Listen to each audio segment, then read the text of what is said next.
Ugartino soy muchacho de corazón, Ugartino soy muchacho de corazón. Los colores quinto y blanco, símbolo institucional. Los colores quinto y blanco, símbolo institucional.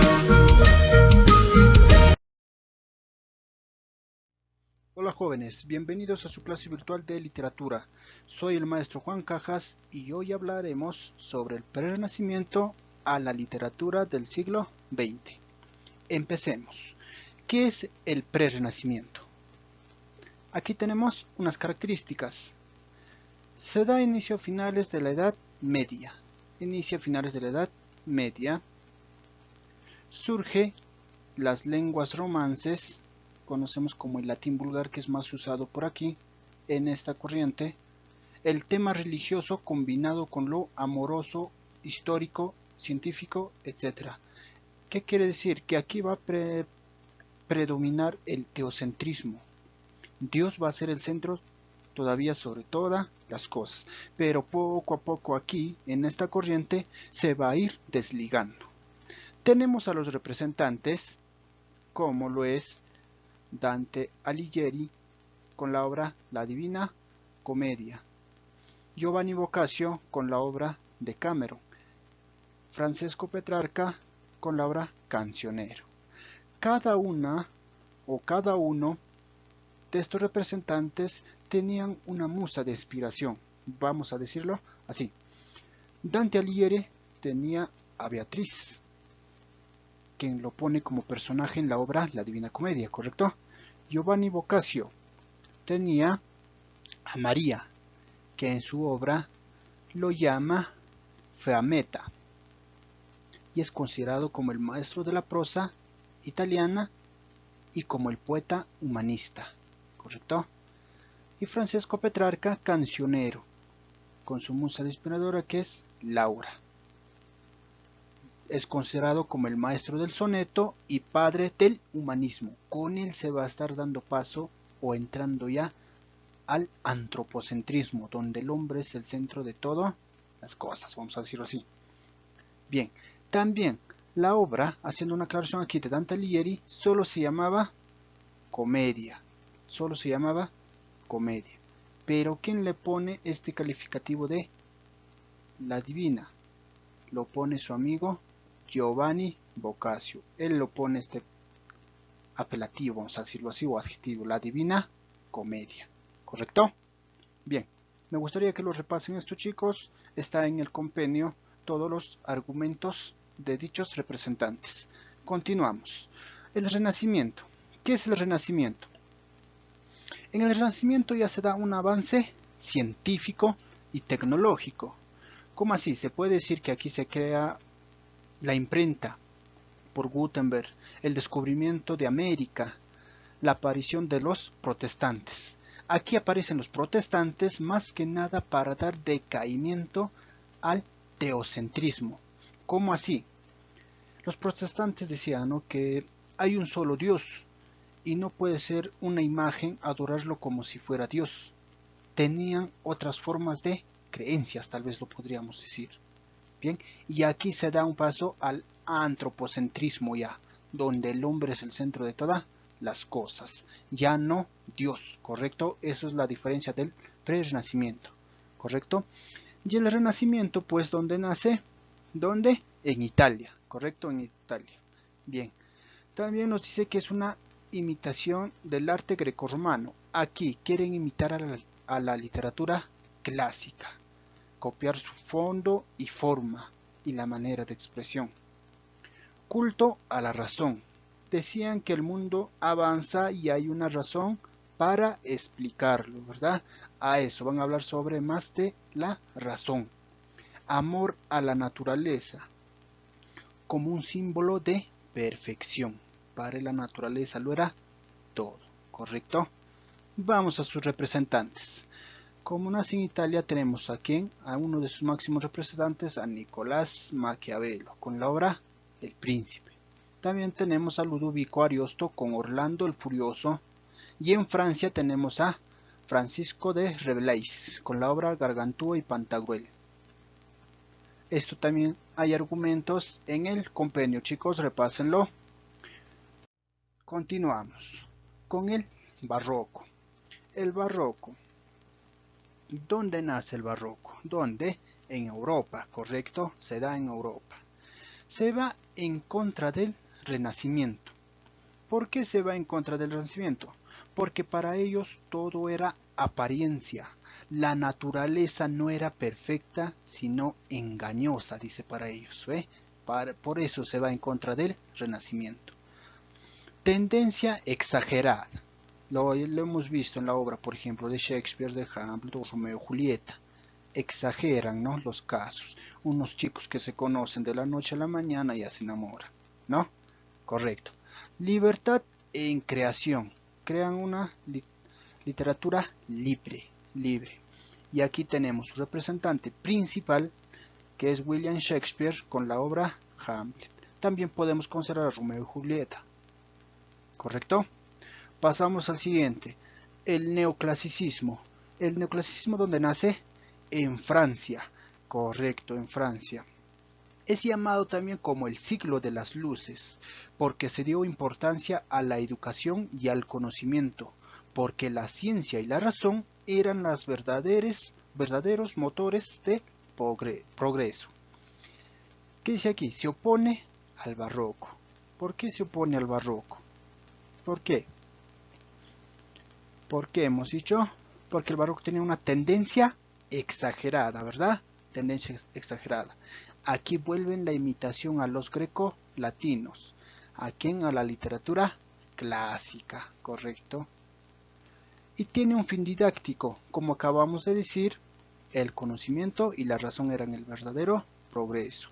Toda obra que se publicaba tenía un fin didáctico y aquí aparecen las fábulas, pues como podemos nombrar a Fontaine.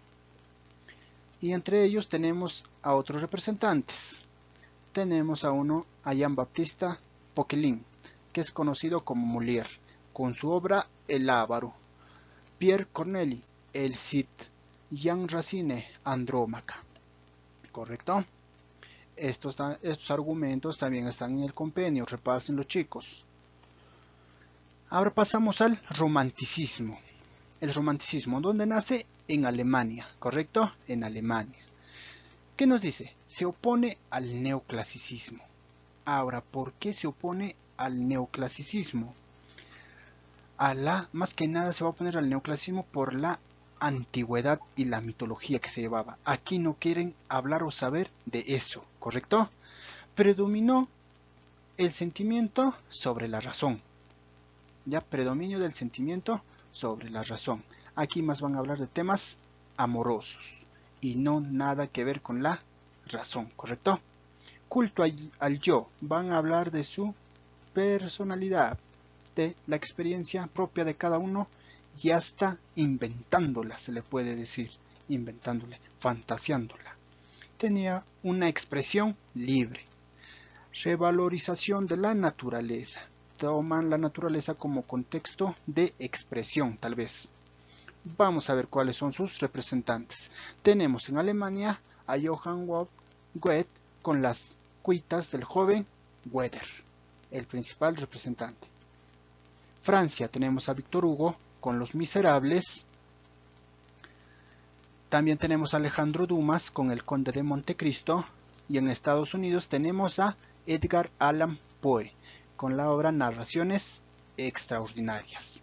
¿Correcto? Estos argumentos y de la obra más representativa está en el compendio. Repásenlo, chicos. Continuamos. Al realismo. El realismo se opone ¿a qué? Al romanticismo. ¿Y el realismo dónde nace? Correcto, nace en Francia. Se opone al romanticismo, ya va a hablar no de subjetivismo, sino de objetivo. Correcto, va a ser objetivo. Va a tener un fin didáctico, paisajes y escenas reales, no como el romanticismo que idealizaban, ¿correcto? Idealizaban. Predominio del objetivo sobre el sentimiento. Aquí está, ¿ve? Van a hablar de las cosas reales, no de lo amoroso tal vez, e inventándola, ¿correcto? Representantes. En Francia tenemos a Honorato de Balzac con la obra La Comedia Humana. Es una obra que contiene tal vez más de 97 novelas y es considerado como el padre de la novela psicológica. Henry Bailey, más conocido como Stendhal, con la obra Rojo y Negro, y es considerado como el realismo psicológico. Redacta un realismo psicológico. Gustavo Flaubert, con la obra Madame Bovary, y redacta un realismo moral, o habla sobre el realismo moral, ¿correcto? Y en Rusia tenemos a Fyodor Dostoyevsky, con Crimen y Castigo. Inglaterra, a Charles Dickens, con Oliver Twist. Repasen los chicos de la obra más representativa, están en el compendio, por favor. Continuamos con el parnasianismo. ¿Qué era el parnasianismo? Una corriente que va en contra del romanticismo por su exceso de subjetivismo. Mira, de subjetivismo. No quiere hablar de lo subjetivo, de lo imaginario, quiere hablar de lo real. Poesía objetiva, decía que debe ser una poesía objetiva e impersonal. ¿Ya? Por eso se opone al romanticismo. En el romanticismo hemos escuchado que era subjetivo, ¿verdad? Y aquí tenía que ser una poesía objetiva, real, y no de uno mismo, sino hablar de todos, ¿correcto? Sostuvieron la teoría del arte por el arte. Vamos a sus representantes, a Teófilo Gautier, Esmaltes y Camafeos, con la obra de Esmaltes y Camafeos. Le Conte de Leslie, poemas antiguos, ¿correcto? Y el parnasianismo, ¿dónde nace? En Francia, ojo en eso, ¿ya? En Francia. Pasamos a otro rápido nomás, al simbolismo. El simbolismo, donde aquí se conoce más que nada a los poetas malditos, ¿verdad? Los poetas malditos. Va en contra del realismo, nos dice. En contra del realismo.